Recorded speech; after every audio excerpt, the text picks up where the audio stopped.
Blacklist International. Welcome to Mobile Legends. Against the ropes. Imagine 20% from the community prediction predicted Blacklist will win. But despite that, despite the odds stacked against them, they are proving once again that they are the recoded code breakers. And here we see Smart Omega picking up a few lessons from their losses in Game 1 and 2. Some respect bans, a quick switch up in their play style, their drafting flow, and Blacklist still keeping up the aggression. Look at how deep that high loss is. Look at Perks, man. Yeah, Perks has been using, again, the high loss. One of the things about Perks is he can use those kinds of defensive heroes like the Matilda to be as aggressive as possible. Although Perks, although the Hylos is an aggressive roamer, despite the limited skill set, he makes things work. He can make outplays over the background. Oh yeah, for sure. Even on a macro level. Folks, quickly there you just saw the emblems in case you're wondering, hey, Suyu is new to Mplph Philippines. Got banned in Game 1. Here in Game 3, you're seeing Andoryu play, the Curly Nightmare. Definitely one of the more mechanically demanding heroes in the current metagame. It's rockin' Warcry. So best believe you're going to see a lot of basic attacks, a lot of skills dealt out. And here him hitting level 4 means he's going to be in full swing for the first turtle. Yeah, even during level 3 is already activated with the Warcry. It's easy to spam skills, but Oheb, okay, Andoryu is here. Almost got a kill onto Oheb, but a counter-attack coming in from Blacklist as they bring down Shaknu. That was a quick response from the Alright, so expect that kind of combo to come through. That was a surge into a Queller with a close-in on the Sever. So basically, you got it right. 1-3-2. There you go. That's a new hero you know. You'll have to think of for sound effects. And he started. Don't get me started. He started off in Immortal form, so he deals extra damage and is a little chunkier. That's why he was willing to do it from second turret. Now, with the turtle up, Andoryu first to the scene. Look at that, he's soloing the turtle. Yeah, he can. Again, there's damage reduction. Plus, he can spam a lot of skills. And the thing that Renmar commented, but wait a minute, we're going right after Perks up against 3, and Andoryu will get the turtle. AOG coming in from Chakno as they want to go for Haji. But that might be too deep for the Mamba because he might fall down though in the hands of MP. Perks is not even because he did cast the Northeast pathway. MP again goes in. But okay, the clash will stop there. And I like to again mention what Renmar has been saying during the ban. That the thing about the Suyu is that his second skill, which is HP based dependent, That's right, is an easy way to get the neutral objectives. Even just cast the second skill, it's down to 6,000 HP. That's going to be enough, plus the red 3, to steal away neutral objectives from Blacklist. That's why it would have been very uncomfortable to see that first turtle go over to anyone but Omega. Yeah. That's one of the strengths that Suyu has. Renmar and Midnight were crunching the numbers prior to the broadcast starting. So best believe this is a dream come true for a lot of analysts to see how Suyu will interact with the current metagame in MPL Philippines. Now with that said, second turtle spawning in the lower quarter. For the first time in, I'd say, the whole series, Jome is actually having a comfortable lane. Yeah. Sure, Game 2 was worlds better than Game 1, but here, given that early rotation by Andoryu onto Oheb's kind of protecting himself. Yeah. Oheb's not even crossing that minion wave threshold. Yeah, because it's like you're going up against a Nolan who's just waiting for the perfect opportunity from the burst to strike and burst you down. That's a capability that Suyu can do. So again, if you're Oheb, you do have the entropy if ever those things happen. Okay. Here comes the potential clash coming in from Muki. He sends himself as Ryota works on Lord J and even manages to kick him still. But he's going to fall down due to the tower damages, and Doryu wants to go for a trade. Lord J and Buoyant able to escape. And just like those are... Man, they're just literally snowballing right now on the top lane, to the bottom lane, and now to the turtle. Coast to coast miscommunication. Dome got caught out, did take off top lane. Lord JM got away with it. And here we were hyping the Suyu to be such a menace, to be such a killer. And he couldn't even kill us. Oh, here we go! Ryota with the kick there, paired up with the AOG counter-attack. But MP the King, though, quite low here as he falls down in the hands of Mook here. So there's the trade Omega is waiting for. But again, you can't afford those miscoms again, those crucial mistakes up against Blacklist. I'll tell you now, Ian, the numbers don't add up. That kill on MP just now still does not make up for what happened in the early game from Smartmega. 5 minutes in, Ukir sends himself inside. Oh, trying to burst out OHEB! OHEB, no! Okay, he's gonna fall down, but he brings down Ukir with him. Still, OHEB finds a trade, and the cherry on top is Lord JM was able to take down the turret up top. Smart Omega, seemingly about 5 to 10 seconds behind Blacklist.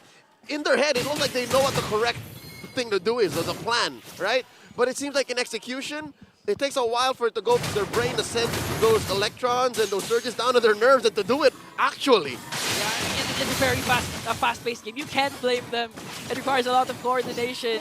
But right now, looking at the lineup of Omega, they do have Suyu, they do have the Louis that they've been phenomenal with when it comes to those outplays, especially when with those neutral objectives. And who could forget the performance of Ryota with the Cho?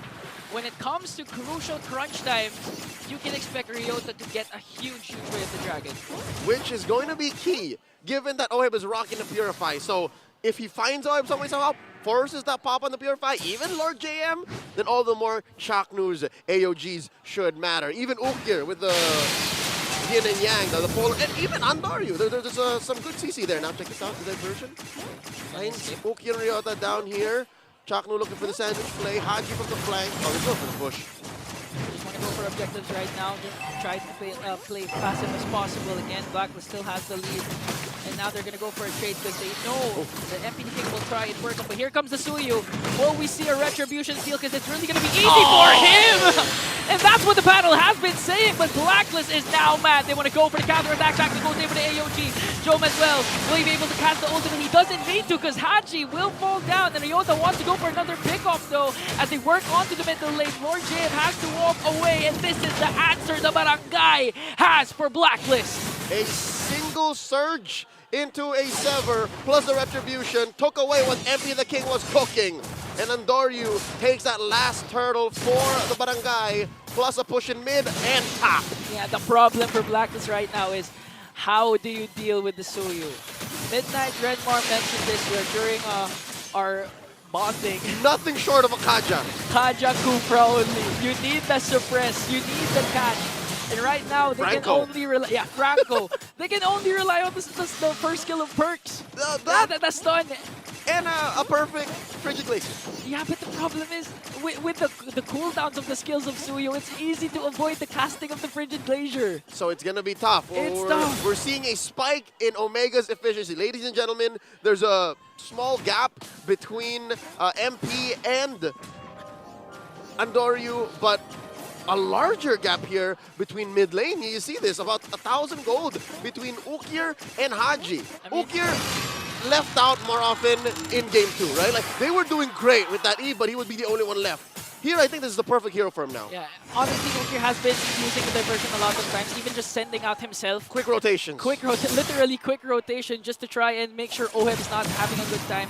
That enabled, actually, Jome to play like this right now. You've seen him going right against Blacklist, even front-lining. That's how brave they are right now. Which explains why game 3, almost 10 minutes in, it's looking so much better for Smart Omega. Game 1 and game 2, Blacklist have trumped them in map mobility. Blacklist just gets to objectives, to fights, to better positions much faster. Now Omega, they're up to speed.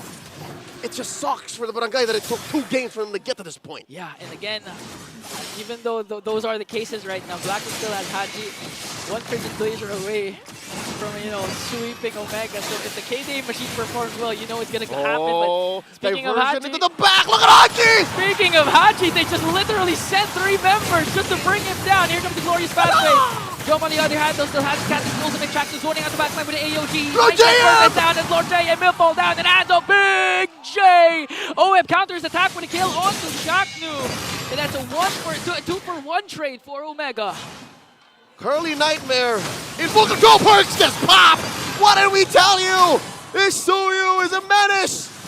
A mixture of Julian, Nolan. Who else? You want to include Bane? You can include Bane. Lancelot. No, nobody's like Bane. Okay. Lancelot. Because Search does take you out of the map. Yeah. So, yeah. for the first time in a collective hour, give or take, Smart Omega finally in the driver's seat. Yeah. Half of the FL Arena come alive. I could have sworn the green side, or the blue side here in this case, was quiet. Now I can hear some noise. They're shouting again. They're believing again in the barangay. Every single one of them is hoping. One shot is all they need. Oh, another diversion where they send them up top. Shot, Okay. just to make sure that Job can freely push here. There's barely anything between Jom and Ohe, by the way. Like 200 gold tops. Okay. And we haven't really seen Jom take to the skies. So far, Job again has been performing well. Only one death, despite the aggression Blacklist has been showing. And again, we also have to commend Ryota. Ryota has been on point with his show when it comes to his initiations. It's him they need to pop the initial purifies. And they're about to knock into a Blacklist stores. They're about to be in your house. Can you imagine a whole barangay in your house? Yeah, that's so scary. That's a nightmare. Speaking of scary, that's a nightmare. Blacklist doesn't want to face, but they burst down Ryota in exchange for Perks and OF! And Big J, once again, making big plays. A double kill. They're not even going to wait for the Lord anymore. They might be able to end this, though. They're going to go for inhibitor down bottom. They have one catapult. It's just Haji. Okay, look at Ukir with the damage, and Dory goes in. They don't have minions. Blacklist was able to clear it out. But they have minions into the middle lane again, wanting to extend their lead by bursting down an inhibitor. Tranquilo, barangay. Patience. It took a while for you to get to this point. If they forced any more, MP would have jumped in and punished them. But right now, they've cracked down that inhibitor in bottom. They've pressured and popped the Holy Shield in mid. And they're about 6,000 gold ahead, under 12 minutes. Ingan, the barangay's looking great. If Omega wins this game, I'm pretty sure we won't see Suyu anymore. For sure. Game 2 was an anomaly. No, not just even for the series. I think for the whole playoffs. Then Chip has a friend. They can both hang out in the fan section. About a minute until the Lord spawns. Lower quarter of the map. That means the Blacklist's long lane defense is better, given that that lane hasn't been cracked just yet. But as we speak, you're talking about the Suyo. I'm looking at the Luyi. The Luyi seems to have broken Blacklist's main advantage over Omega. The fact that the map is folded in half. The fact that they can rotate in the places where Blacklist have to check first. So that means here in Game 3, for the first time in the series, it's Omega who's a step ahead. Yeah, because Game 1, Game 2, we've seen Blacklist rotate as one fast as possible. Faster compared to the barangay. Now, Ukir's just really spamming his diversion plays. He's sending himself, sending a lot. Sending two dudes, it doesn't matter. Yeah, we seen a while ago, we were just talking about Haji. And as soon as we stopped talking about Haji, it was gone because Ukir just sent out 3 to break down the KDA machine. Right now, a huge objective is up for grabs, an enhanced Lord. And now, Omega work on it. Lord down to a third of its health. Blacklist playing around the flank. Lord Jam, look at the back! Here comes the kick from Ryota, but Empty taking answers right back. As Job will fall down, but Andorio will get the Lord. Blacklist wants to go for more. They want to go for a trade. They're going to find Ryota, though. Oh, goes in with the entropy, but manages to escape. AOG coming in from Jackno, manages to find Perks. Here comes Empty the King with the Spear of Alpha, though. Andorio goes in. Look at all the combinations he's been pouring out, but it's not going to be enough to bring down Haji and Perks. He went up against 4 by himself and forced Blacklist to retreat. Perks almost went down after that hold surge. It could have been a kill if Ukir was there, but again, a win. You can chalk that up as a win for Omega, but is it just me or are there little lapses of miscommunication for Omega? Sometimes Andorio would be out too far, sometimes he would be behind waiting for the rest of them, and that could have been much better for Omega, but here, Blacklist are holding on by a thread. There's a Lord marching in bottom, top lane and mid lane in jeopardy. Okay, it's going to be a 5-on-5. We haven't seen the diversion being casted yet. They might make a play as Blacklist works on the Lord, and they're going to burst it down without suffering any inhibitor turret takedowns. But they have to work on the middle lane because there's minions. Perks pump this glorious passing. They're going to be able to burst down the minions. A huge defensive win for Blacklist. Successful defense by Black, keeping the barangay out of their base. And they protect their 2 remaining inhibitors as well. About a minute and a half until the next big objective. And each Lord consecutively getting harder and harder for Omega to take without losing anything. Yeah, and now the question is, who has the advantage when it reaches the Omega timers? That's going to be a huge one because OWEB hasn't been quite activated yet. Although he has a 3-2-2, if ever he doesn't get disrupted in his formation, just manages to free hit, he can easily burst down every single member of Omega. That's right. We saw some semblance of it when he almost got his hands on Ryota with a kill bomb. And that was, what, about 2 or 3 minutes ago? He was short an item or two. Yeah. So with that said, I agree. But very similar to game 1 and 2, is it not just Oheb again holding together Blacklist? Yeah. Is it not the Filipino sniper who is the main sort of burst? So right now, They gotta protect him too. they have to protect Blacklist. They have to protect Oheb. They also have to. Haji needs also to step up for this game in particular because the main source. If the main source of damage is Oheb, the main source of huge crowd control is really gonna be Haji with the Frigid Glacier. Everyone else just makes it. Everyone else is the glue Yeah. that holds together this new code that I don't know yet if Omega has figured out the break, given that this is still match point and Omega haven't forced us into a game 4 just yet. That Lord is almost up, and Andorio is just circling around these bushes. That's what's scary for Blacklist is they have no freeway to check except for Haji. Yeah, and an instantaneous burst can happen. 2054 Andorio. And when it comes to retribution battles, it's not a matter of skill issue, it's a matter of who has the better chance of getting it with their kit. And Andorio so far has better because of the second skill and the retribution. Sever acts like, oh wait, here we go, a kick by Ryota! Oh, paired up with the AOG, gonna catch Ree onto the backline. Everything has to go away, but look at the damage coming in from Oak here. Pops Haji's Pride of Ice. Andorio gets a killing spree. They didn't even mind the Lord first, they wanted to go for the kills. And now Omega will have an uncontested Lord take. A full-on turn by the Barangay, leading to a TKO on Black. Not all of them, I'd say 3 or 4 of the members. Saber First also fell, and now there's a free objective for the Barangay to put the Lord on lock, and it's gonna spawn in the bottom lane. All right, Ingan, hear me out. Okay. Hear me out. What if this next fight doesn't even lead to many kills? What if this is just to clear these inhibitors and then Omega deny Blacklist the fight? That's what I'm thinking. It's possible. It's a huge possibility, especially if they don't manage to pop Oheb's Purify and he's just able to free it and free it. Tries to defend this like what he's doing right now with the entropy. Oh, there's a diversion. They're just they're debating it. Okay, that's a distraction diversion right now as Blacklist tries to work on the Lord. They're going to burn down the inhibitor in the middle lane. Jack goes in with the AOG. Look at the diversion.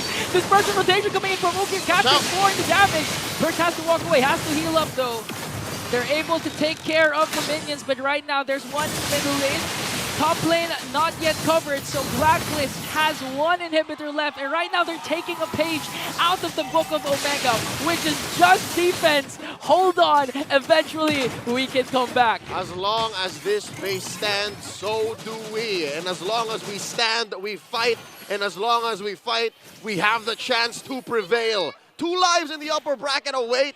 Whoever wins this series in Blacklist, just a win away. Something to consider. The whole deny the fight, that's what an old Omega would have done. But the new Barangay, especially this new Barangay that's at match point of losing and getting knocked out of the play-ins, they're patient. This is their second or third call at saying, you know what, let's hold it back. I actually agree. I'm actually thinking right now, what if the diversion of Ukir, he sent out someone? What if, right? What if? Imagine what could have gone. And that all the more erases any of my assumptions and my thoughts of maybe they're disconnected. Because there they were clearly talking. Yeah, but right now, what Omega needs is not the new Barangay, it's honestly the old Barangay. They need a little bit of Asim. They need a little bit of Asim, they need Omega timers, they want the late game to do the job and extend the series. That's what we're expecting from Shaknu himself. But okay, Blacklist, they've been doing a good job of not forcing Oheb to pop his Purify. So Ryota again needs to really force out Oheb's Purify. All right, so if there's anyone from Omega who's going to force something out of Black, it's Chaknu and Ryota. Just get in there, get in the paint, force Perks to be a little off position so that Oheb gets opened up. Force MP. You know what? MP has also been a solid peel. Like, MP, Lord JM, Perks, they're all just there to protect Oheb. Yeah, and they've been doing a good job. And they're more than enough.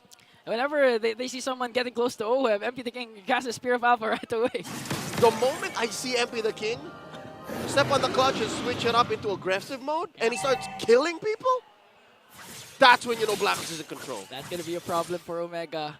But right now, so far, they have a 5k gold lead, plus in control of his Lordship. This might be another objective that they can safely take away. All right, Perks spots the shenanigans, spots Andoryu's Lord-taking activities, and he says, all right, guys, get into position. That's all 5 members of Black in the purple side jungle. And here, look at this. Omega sending them over to the back. Okay, That's Jomin Okir. Okir and Jom gets cut up by Haji. Haji knows this. They've done this a while ago. Now they're isolating the 2 members of the barangay. They're going to take down Jom though. Okir with the winter crown, but eventually he's going to fall down in the hands of the Filipino sniper. Shakdu as well. Only Ryota and the Curly Nightmare. Oh no. The death timers, Leo! I'll tell you now, 3 for the Lord, not worth it. Earlier, maybe 1 it was, but this time, just Andoryu and Ryota and all 5 members of Black are still here. This Lord is a liability. And they're gonna catch Ryota with MP the King's ult there. Buying time. Buying enough time, and I think that's enough time for the barangay. No inhibitor turrets taken down, but a huge momentum Ryota's swing. losing! Look, Ryota's losing! Oh no! They even captured the Glorious Pathway just to make things faster!